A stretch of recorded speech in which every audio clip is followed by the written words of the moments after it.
Overwatch has a skin problem, but why? You're probably sitting there thinking, well, the same characters get skins all the time, but the question is why? In this video, we will drill down and I will explain to you why. It is very simple when you actually look at it. When you work out how Overwatch is monetized. Let's take a look at some things. So Blizzard accidentally announced a collaboration event. They did this in a video and there was a still.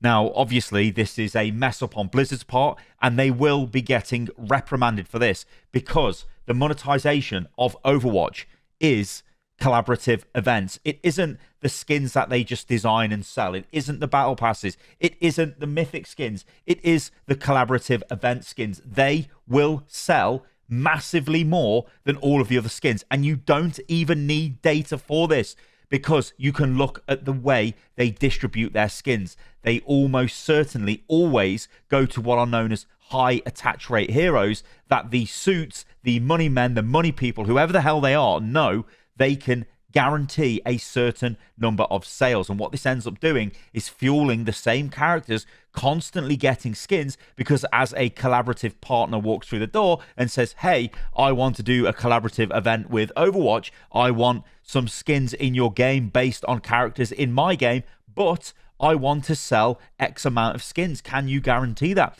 And the Overwatch suits go, yes, we can. We have a character called Kiriko. We have a character called Mercy. We've also got other characters like Juno, and the list goes on. You can pick those characters. They are high attach rate heroes, and you will sell more. There is no world which they walk in and go, what about Zarya? What about Junkrat? Roadhog? Imagine if there was a collaborative event with those heroes, low attach rate heroes. It's just never going to happen. And this is really sad for Overwatch because it's meant to be the game that represents everyone. It's about, well, representation, and it really isn't when it comes to money. They just keep piling skins into the same heroes. But let's just dig deeper into this. So here's a closer look at the sort of image that was leaked, and you can see a bunch of the characters. And obviously, to be the main character is Kiriko. You can see Kiriko's got a healing of food there in a hand, and it's like, yeah, this isn't really a shock. You can see Mercy in the background there. I believe that's Vendetta. You've got Lifeweaver, and you've got Wu Yang there. So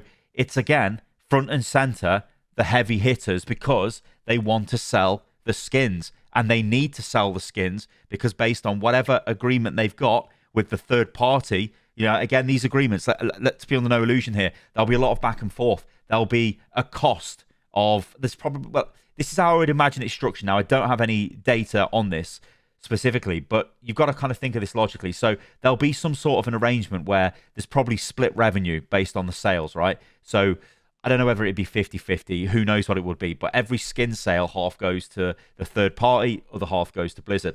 But then there's probably some sort of agreement in which Blizzard are paying for the rights of the license. It's very unlikely that the third party are paying Blizzard to put their stuff in their game. So I would imagine Blizzard's marketing department go out and try and find companies to work with, and they say, hey, we'll give you X amount of dollars if you let us use your IP in your game. And then that company says, okay, but we want more money. And Blizzard go, don't worry, we can get you that through skin sales, and potentially that could reach this amount. And they'll have decks with all of this information. But like I said, the problem is Kiriko, Mercy, Juno, those are the characters that will be at the top. It's not going to be Moira. It's not going to be Roadhog. It's not going to be Junkrat. It's not going to be, definitely not going to be Zarya. And that is the sad situation that the money people have pushed Overwatch into, because it's just sad. That is not what this game is meant to stand for. Talking of something which is actually insane, although I say that a lot, but this actually is.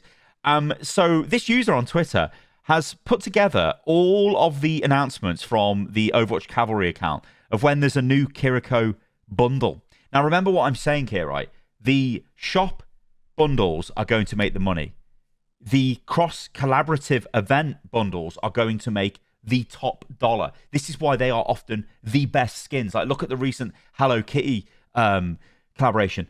And dare I say, who was front and center of that collaboration? There's no world in which Overwatch will put a low attach rate hero as the face of a collaboration. And that, you know, can you imagine if Lucio was the face of an event, like I said, with all of the low attach rate heroes? It's just never going to happen, which is the sad thing about this. And this is a hole Blizzard have dug for themselves, and they have to keep doing this because it is clearly the way the game is primarily monetized. So this is an interesting take here, and I can give you kind of a little bit of behind the scenes lore. I remember when the devs showed Kiriko to us, the content creators. This was years ago, before Overwatch 2 even launched. And this was like original development team. So it's a lot of people that have moved on since then. And I remember at the time, everybody was like, oh my God, this character is just going to sell a shitload of skins. I distinctly remember, it's probably going to be highly unlikely other people who were there are going to be watching this video, but I remember they were showing her on Junkertown.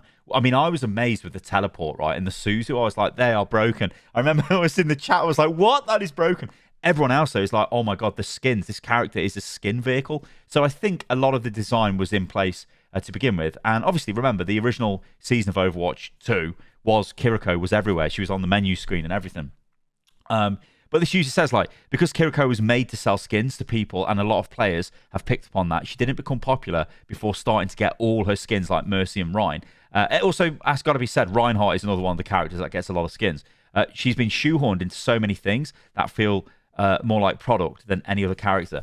But that's what she is, and this is the problem. This is how Blizzard are monetizing their game. Okay, so take a look at this. These are the hero select animations for Overwatch Rush. Again, you can buy skins in this game. You can, they're obviously, how can I say this diplomatically? You can very clearly tell the heroes that they're putting the effort into for this. Now, you can kind of be like, just look at the Kiriko one, right? And then look at the Lucio one that comes up next. It's a very clear and stark difference. Like I said, you can maybe give them the benefit of the doubt and say, okay, it's still under development. These things will change. I mean, look at Lucio. He literally drops the beat and stands up. I mean, what? What was going on with Kiriko? Look at Mercy. It's not very long, but that's pretty cool because it ties into the lore. I think that's from the Heroes, where she comes down. One of the original Overwatch trailers from back in 2016. It might have even been 2015. Again, Pharah, low attach rate hero, doesn't really get much sort of love. So this, like I said, it's a problem Overwatch has got. And I think a lot of this, it's of their own design. It's of their own making. So really, you can't feel sorry for them.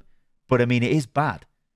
So the situation is effectively this. To make money, they're having to do collaborative brand events. Now, the game is doing quite well. The developers are doing a really good job. I don't think the developers, especially the developers that work on the skins, are the ones making the decisions when it comes to what hero to make a skin for. They're simply being told, make skins for these heroes. These collaborative crossover events have been in development for a long time. Or when I mean in development, what I mean is the marketing department has been working with these other companies. They've probably got the next 3 or 4 lined up. So what they're doing is offering, you can imagine it, right? There'll be a deck and the deck will just have all the heroes and it will say, what heroes do you want? If you, let's just totally make this up. Let's say there's going to be a Star Trek one, right? So you say to, who won't start, Paramount, right? You say to Paramount, we've got Star Trek here. We've got our game. You can do a cross-collaborative event. We're going to dress up our characters in some Starfleet uniforms, right? We're going to do 5 or 6 of them.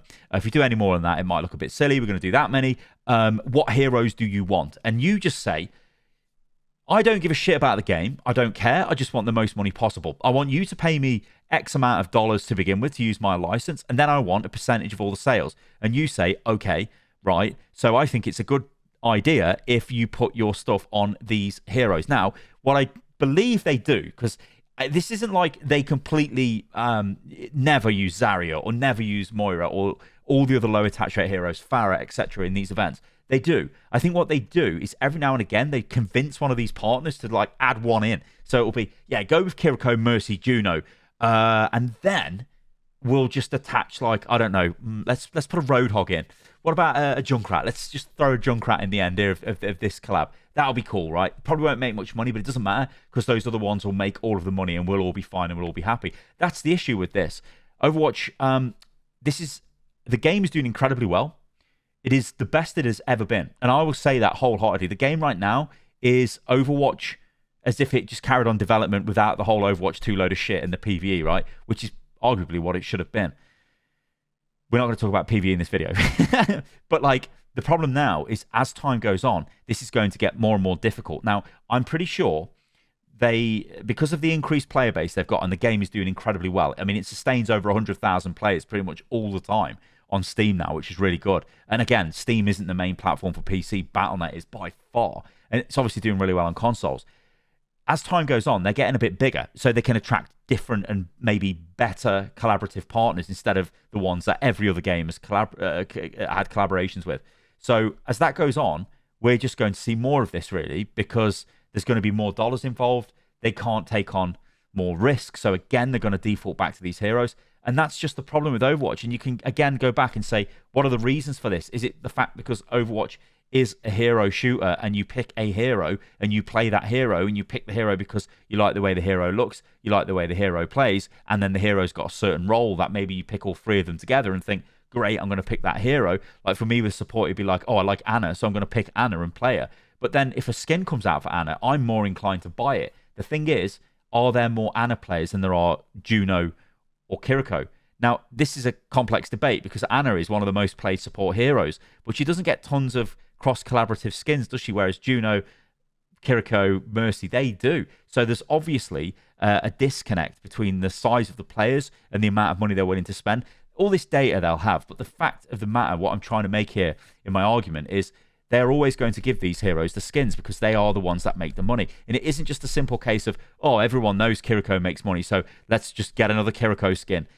It is, and it isn't, because the way they're getting to that is through these cross-collaborative events, is through revenue share, is through having to have a certain number of sales to make it viable for them, and ultimately is through, this is the way that they finance the game. Like, they do not really finance it in any other meaningful way. I will say this, though. It hasn't all been terribly bad, because you've got to remember Pink Mercy. Pink Mercy has generated, I think, somewhere in the region of like $24 or $25 million for breast cancer research, and that was over 2 different deployments of the Pink Mercy skin. Blizzard, I know the developers are in a tough spot here, but I mean, it would be very nice if maybe you use Kiriko or Juno for another set of, or even, well, maybe use Mercy again, but use Kiriko or Juno for another sponsored skin or charitable skin, let's say. That'd be a nice thing to do, wouldn't it? Anyway, all right, guys, thanks for watching today's video. I just wanted to throw that out there because I'm seeing a lot of discussion about this, and it's frustrating to me because I wish the game was monetized a different way, but this is how it is monetized, and I don't know whether this is going to change. In fact, I think it's probably just going to get more and more intensive. All right, guys, thanks for watching the video. I've been Stylo, so let me know what you think about this in the comments below, and I'll catch you on the next video. See you soon.